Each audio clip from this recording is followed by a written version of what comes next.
I hope you have watched the previous video. So, the answer to the question is candela.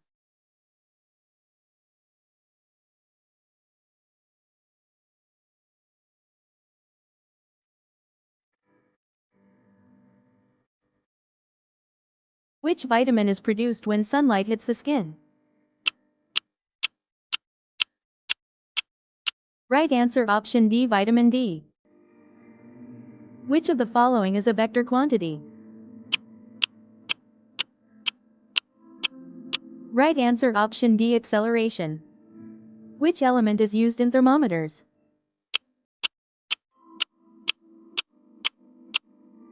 Right answer B, mercury. Which is the largest planet in our solar system?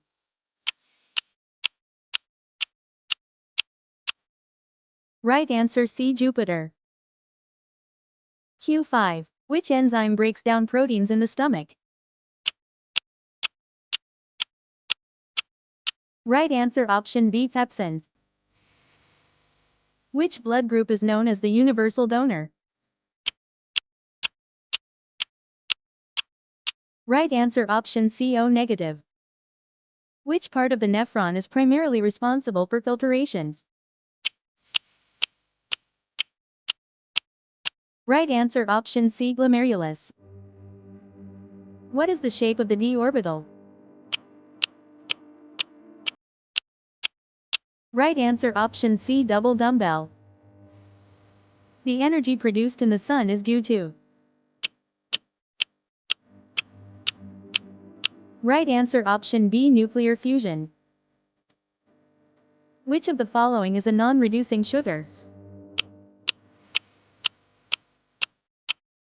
Right answer option B, sucrose. It is it with today's video. Now it's your turn to answer the question. Which isotope of hydrogen contains 1 proton and 2 neutrons? Write in comment section. I hope you like the video. Please do not forget to like, share, subscribe.